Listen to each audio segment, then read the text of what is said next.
আসসালামু আলাইকুম। সকলে কেমন আছেন? আলহামদুলিল্লাহ সকলেই ভালো আছেন, সুস্থ আছেন। আজকে হচ্ছে ছোলার ডাল মাংস গরুর মাংস দিয়ে রান্না করব। আশা করছি ভিডিওটা না কেটে পুরোটাই দেখার চেষ্টা করবেন। এখানে আমি রান্নার জন্য কড়াইয়ে পরিমাণ মতো সরিষার তেল দিয়ে দিয়েছি। তেলটা হচ্ছে গরম হয়ে যেতে এতে দিয়ে দিলাম দুটো তেজপাতার পর দিয়ে দিচ্ছে দুটো কাঁচা লঙ্কা, আর দিয়ে দিলাম অল্প পরিমাণ কালো জিরে, আর দিয়ে দেবো গোটা জিরে। এইগুলো পরিমাণগুলো অল্প করে দিয়ে ভালো করে নেড়ে চেড়ে এগুলো একটু লাল লাল মতো করে নেব। লাল লাল হয়ে যেতে এতে দিয়ে দিচ্ছি পেঁয়াজ কুচি। পেঁয়াজটাকেও ভালো করে নেড়ে চেড়ে লাল মতো করে নেব যতক্ষণ হালকা বাদামি কালার আসছে। একটু পেঁয়াজটা হালকা বাদামি কালার হয়ে এসছে, এতে এবার দিয়ে দিলাম আদা রসুনের পেস্ট। আদা রসুনের পেস্টটা দিয়েও ভালো করে নেড়ে চেড়ে নেব।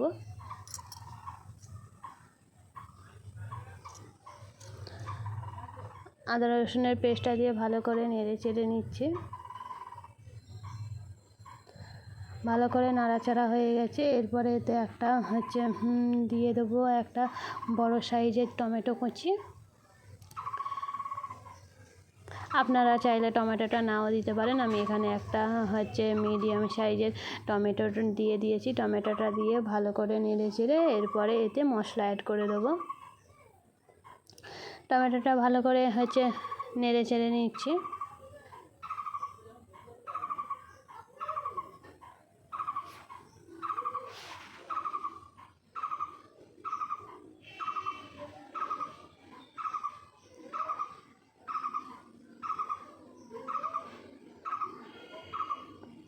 এরপর এতে সব মশলাগুলো দিয়ে দেবো। যেমন প্রথমেই দেবো 1 টেবিল চামচ লবণ। 1 টেবিল চামচ লবণ দিয়ে দিলাম। এটা আপনারা আপনাদের স্বাদ অনুযায়ী দেবেন। কেউ বেশি লবণ পছন্দ করে, কেউ কম পছন্দ করে। আর 1 টেবিল চামচ লঙ্কা গুঁড়ো, আর দিয়ে দিলাম 1 টেবিল চামচ হলুদ গুঁড়ো। দিয়ে মশলাটাকে ভালো করে নাড়াচাড়া করে নেব। মশলাটাকে কিন্তু ভালো করে কষাতে হবে যাতে টমেটোটাও একদম গলে যায়, পেঁয়াজগুলোও একদম গলে যায়, আর মশলা থেকে তেলটা ভালো করে ছেড়ে যায়। ওই জন্য ভালো করে মশলাটাকে কষিয়ে নিতে হবে। আর যাতে না তলায় পুড়ে যায় তার জন্য অল্প করে এতে পানি দিয়ে দিলাম। পানি দিয়ে টমেটোটা একদম সেদ্ধ করে নিচ্ছি।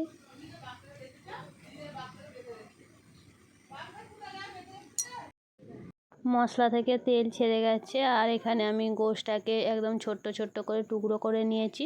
আমি গোশটাকে কিন্তু আগেই লবণ দিয়ে গরম করে রেখেছিলাম, তাই এখন কাঁচা আমি দিইনি। অল্প অল্প করে ছোট ছোট করে টুকরো করে রেখেছিলাম, সেই টুকরোটাই এর মধ্যে দিয়ে দিলাম। দিয়ে ভালো করে নাড়াচাড়া করে মাংসটাকে ভালো করে কষিয়ে নেব।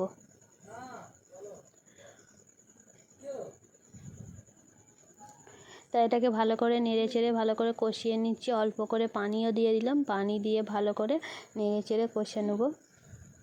কিছুক্ষণ কষার পরে এর মধ্যে সেই ছোলার ডালটা দেবো। ছোলার ডালটা কিন্তু আমি আগে থেকেই ভিজিয়ে রেখেছিলাম, তাই 2-3 ঘন্টা আগে ভিজিয়ে রেখেছিলাম। আপনারা চাইলে আরও বেশি ভিজিয়ে রাখতে পারেন। আমার হাতে সময় কম ছিল, তাই 2 থেকে 3 ঘন্টার মতো ভিজিয়ে রেখেছিলাম। এরপর এতে ছোলার ডালটা দিয়ে দিলাম। দিয়ে ভালো করে নেড়ে চেড়ে নেবো যাতে মাংস আর ছোলার ডালের মধ্যে ভালো করে মশলাগুলো মেখে যায়। এখানে দেখতেই পাচ্ছেন আমি ভালো করে সুন্দর করে নাড়াচাড়া করে নিচ্ছি। আমার এই ভিডিওটা যদি আপনাদের ভালো লেগে থাকে তাহলে অবশ্যই একটা লাইক করে দেবেন, আর আমার চ্যানেলটাকে প্লিজ সাবস্ক্রাইব করে পাশে থাকবেন। আর এই রেসিপিটা কেমন লাগলো অবশ্যই আপনাদের কমেন্ট বক্সে মতামত জানাবেন। কিছুক্ষণ ছাড়া ছাড়া আমি ঢাকনা দিয়ে ভালো করে কষে নিচ্ছি। এটাকে কিন্তু ঢাকনা দিয়ে দিয়ে কষতে হবে যাতে ছোলার ডালও ভালো করে ভালো করে সেদ্ধ হয়ে যায়, তাই অল্প পানি দিয়ে 5 মিনিট ছাড়া ছাড়া ঢাকনা দিয়ে কষে নিচ্ছি। তারপর ঢাকনাটাকে খুলে ভালো করে নাড়াচাড়া করে নিচ্ছি।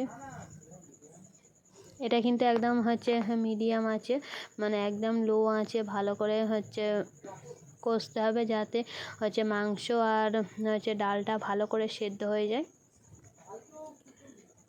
আমি কিছুক্ষণ কষার পরে এতে দিয়ে দিলাম জিরে গুঁড়ো আর দিয়ে দিয়েছি ধনে গুঁড়ো। এটা কিন্তু কষতে কষতেই দিতে হবে। জিরে ধনে গুঁড়ো দিয়ে দিয়েছি। এরপরে এটাকে ভালো করে আবারও কষে নিচ্ছি। এখনও প্রায় অনেকটাই বাকি আছে, দেখতেই পাচ্ছেন কষতে কষতে কেমন ডালটা হাফ সেদ্ধ হয়ে গেছে, কালারটাও চেঞ্জ হয়ে এসছে।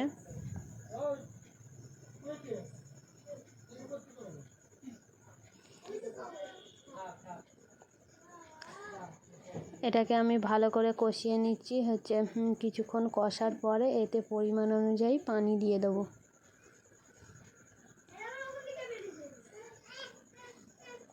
যত সময় নিয়ে রান্না করবেন দেখবেন রান্নার স্বাদটাও খুব ভালো হবে। জোরে আঁচ দিলে তেমন স্বাদটা হবে না, তাই হালকা মিডিয়াম আছে ভালো করে এটাকে কষিয়ে নিচ্ছি, যাতে ডালটা আর মাংসটা দুটোই কষতে কষতেই ফুল সেদ্ধ হয়ে যায়।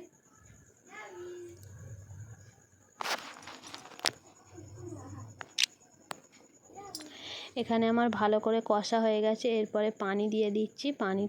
পানি দিয়ে খুব বেশি পানি দিলে স্বাদটা ভালো হবে না, তাই আমি গায়ে গায়ে লেগে থাকার মতো পানিটা দিয়ে দিচ্ছি। পানিটা দিয়ে খুব ফোটালে হবে না, জাস্ট 5 মিনিটের মতো ঢাকনা দিয়ে রেখে দিলে এটা সেদ্ধও হয়ে যাবে, ভালো করে ফুটেও যাবে।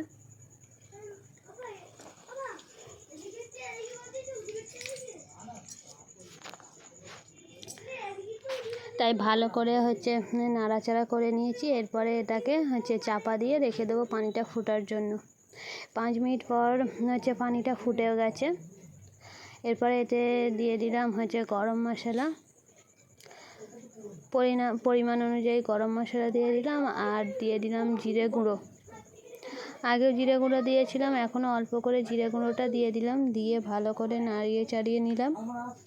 এরপরে এটাকে 2 মিনিট নাড়িয়ে চাড়িয়ে নিয়ে নামিয়ে নেব। আমাদের তরকারি পুরো রেডি হয়ে গেছে। ছোলার ডাল দিয়ে মাংসের রেসিপিটা কেমন লাগলো অবশ্যই আপনারা কমেন্ট বক্সে মতামত জানাবেন। আল্লাহ হাফেজ, সকলেই ভালো থাকবেন, সুস্থ থাকবেন।